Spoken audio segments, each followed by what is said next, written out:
El jinete sin cabeza de la Merced. En un pequeño y tranquilo pueblo llamado La Merced, rodeado de montañas y ríos serpenteantes, circulaba una historia que, con el paso de los años, se había convertido en leyenda. Los habitantes más viejos del lugar hablaban de un jinete sin cabeza que aparecía al caer la noche, montado sobre un imponente caballo negro, recorriendo los caminos polvorientos del pueblo. Nadie sabía con certeza de dónde venía, pero todos aseguraban haber escuchado el retumbar de sus cascos en la oscuridad y haber visto su silueta recortada contra la luna. Se decía que este jinete había sido, en vida, un valiente soldado que peleó en las guerras por la independencia. Su nombre era Don Rafael, un hombre conocido por su valentía y su sentido de justicia. Don Rafael había luchado en muchas batallas, siempre regresando a su hogar, hasta que un fatídico día, fue emboscado por un grupo de soldados enemigos. En la feroz batalla, Don Rafael perdió la cabeza en un duelo cuerpo a cuerpo. Su cuerpo fue encontrado días después, montado sobre su caballo, sin su cabeza, la cual nunca fue hallada. Desde aquel terrible día, se dice que su alma no pudo encontrar la paz. El espíritu de Don Rafael, convertido en un jinete errante, comenzó a aparecer en las noches más oscuras y silenciosas, buscando vengar su muerte y encontrar su cabeza perdida. Aquellos que lo habían visto decían que su caballo no emitía sonido alguno cuando galopaba, a pesar de su gran tamaño. Solo se podía escuchar un leve susurro del viento, seguido de un escalofrío que recorría el cuerpo de los desprevenidos que se atrevían a salir al camino después de la medianoche.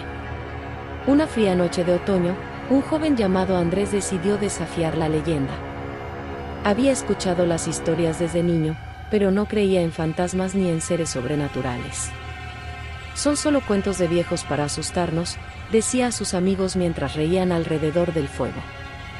Sin embargo, en su interior sentía una mezcla de curiosidad y miedo que no podía ignorar.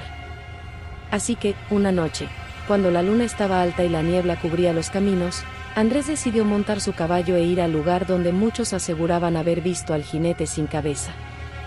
Con una linterna en mano y el corazón latiendo fuerte, Andrés cabalgó hasta un viejo puente de piedra que cruzaba el río.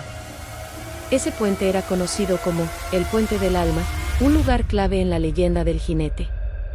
Según se decía, era allí donde el jinete aparecía con más frecuencia, buscando en vano su cabeza entre las sombras. La niebla era tan espesa esa noche que apenas podía ver unos metros delante de él, pero Andrés continuó, decidido a demostrar que no había nada de qué temer. De repente, el aire pareció congelarse. El viento, que había estado soplando suavemente, se detuvo por completo, y el sonido de los grillos y las ranas desapareció, dejando un silencio absoluto.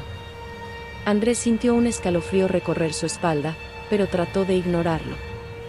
En ese momento, su caballo comenzó a inquietarse, pateando el suelo y relinchando nerviosamente.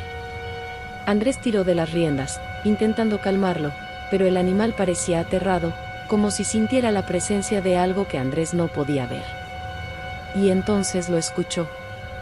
Primero fue un leve retumbar en la distancia, como si alguien golpeara el suelo con una fuerza descomunal.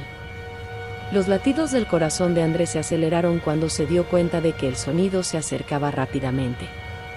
Pronto pudo distinguir el sonido de los cascos de un caballo galopando, pero no veía nada a través de la espesa niebla. El retumbar creció más y más, hasta que finalmente, entre las sombras, apareció una figura imponente. Era él. El jinete sin cabeza.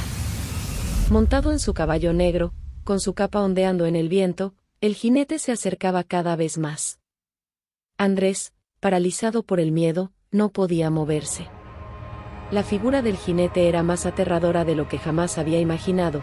Su cuerpo sin cabeza se balanceaba ligeramente con cada movimiento del caballo, y en su mano derecha sostenía una espada que brillaba débilmente a la luz de la luna. El caballo se detuvo frente a Andrés, y durante lo que pareció una eternidad, el joven sintió la mirada invisible del jinete clavada en él, como si lo estuviera juzgando. Andrés no podía respirar, el miedo lo tenía completamente dominado. Y entonces, sin previo aviso, el jinete levantó su espada y la apuntó directamente hacia él. El caballo de Andrés, aterrorizado, salió corriendo a toda velocidad, arrastrando al joven lejos del puente y del jinete. Cuando finalmente llegaron al pueblo, Andrés, temblando y pálido, bajó de su caballo y se desplomó en el suelo, incapaz de articular palabra. Desde esa noche, Andrés nunca volvió a hablar del jinete sin cabeza. Las pocas personas a las que les contó lo sucedido no dudaron de la verdad de sus palabras, pues en la Merced, todos sabían que la leyenda era real. El jinete sin cabeza de la Merced seguía apareciendo en las noches más oscuras, cabalgando en busca de su cabeza perdida, y aquellos que lo veían nunca volvían a ser los mismos. La leyenda continúa hasta el día de hoy, y los habitantes de la Merced siguen advirtiendo a los viajeros que no crucen el puente del alma después de la medianoche. Porque, en las sombras de la noche, el jinete sin cabeza sigue esperando, buscando aquello que le fue arrebatado, sin descanso, hasta el fin de los tiempos. Fin. Si te gustó, no olvides suscribirte y dejar tu like, eso nos ayudaría mucho a crecer. Hasta pronto.